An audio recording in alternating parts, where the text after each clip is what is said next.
Doc Mayou, mon début de journée.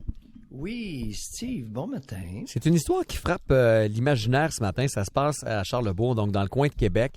Des gens qui remarquent que dans un édifice à logement, il y a deux jumelles, deux fillettes de 2 ans qui sont penchées sur le bord d'une fenêtre.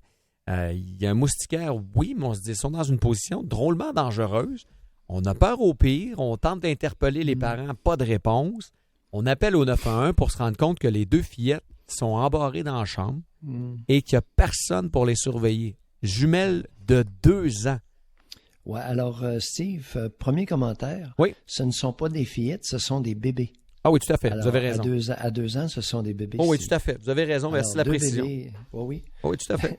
2 bébés de 2 ans embarrés dans une chambre sur le bord de la fenêtre. Ouais. Ouais. Ça se passe hier. On a arrêté finalement la mère de 18 ans, la grand-mère de 38 ans. Il y a plusieurs angles qui sont possibles à prendre ce matin. Ça fait un petit peu suite à notre réflexion d'hier sur des fois les problèmes maternels.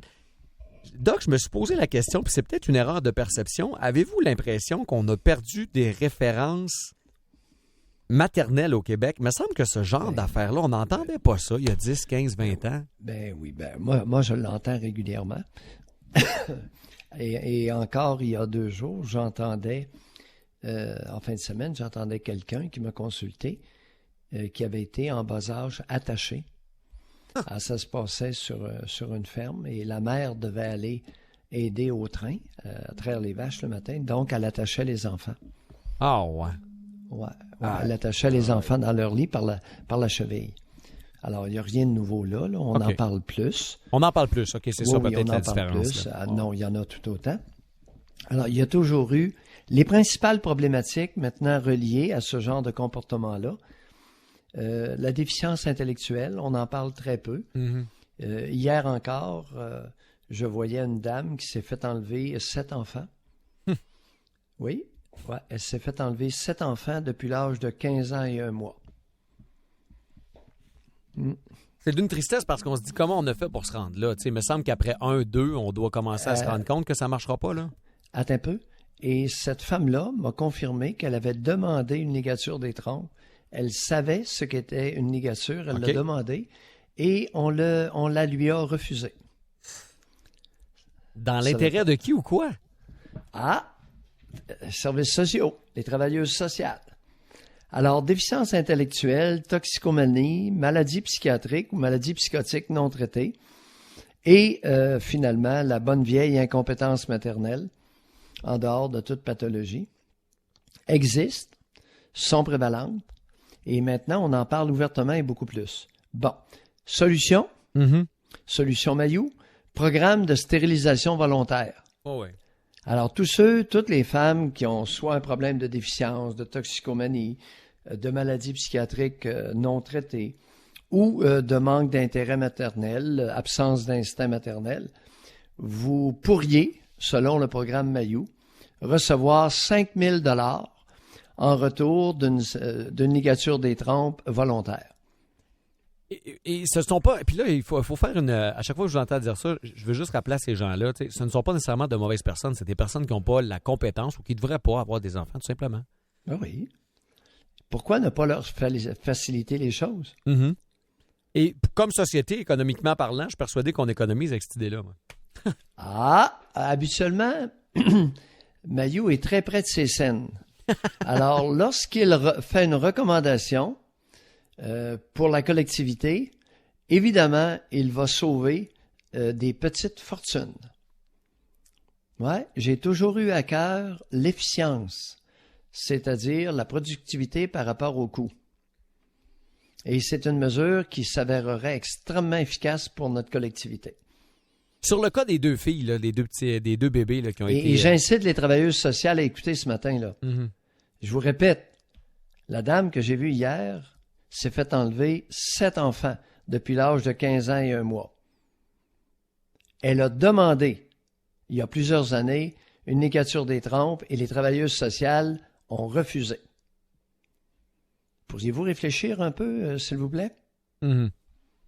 Parlant de réflexion, Doc, vous aviez eu un intervenant hier et je présume que votre question vient de là, qui était super intéressant. C'était hier sur, est-ce que si on vous trompe, s'il y a une aventure extra-conjugale, voulez-vous le savoir? Puis vous avez eu à un moment donné un intervenant qui vous a dit, moi, quand ma copine me dit qu'elle m'avait trompé, ça m'a comme donné le droit de le faire moi-même. T'sais. Ça m'a donné la permission. La permission, oui, dit. exact. Ouais. Vous avez le bon terme. Ça lui a donné la permission. Puis là, vous avez essayé de fouiller un petit peu plus loin, puis vous lui avez demandé qui c'est qui vous a bloqué sexuellement? Qui c'est qui vous a... Quelle femme vous a castré avant votre temps, si vous voulez, d'une certaine façon?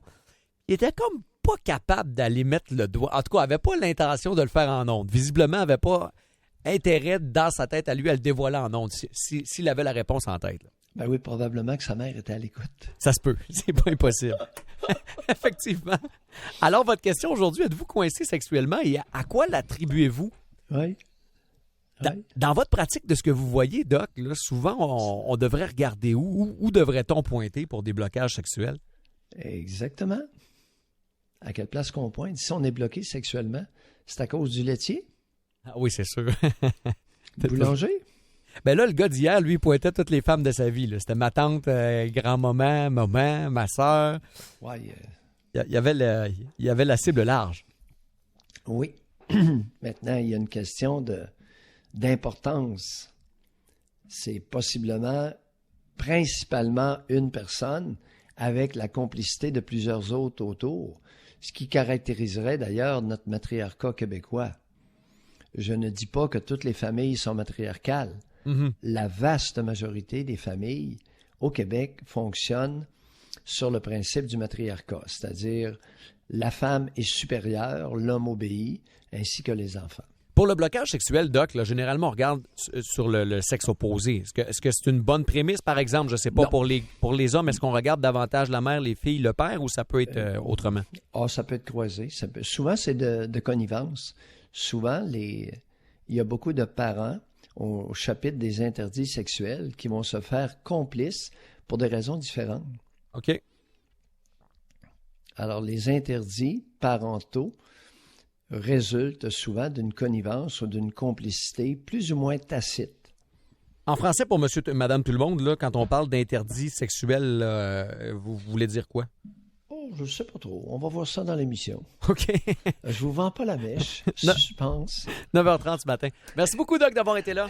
Tu vas peut-être être surpris. Ah oui, bon, au plaisir d'être là. Parce que on est en 2018.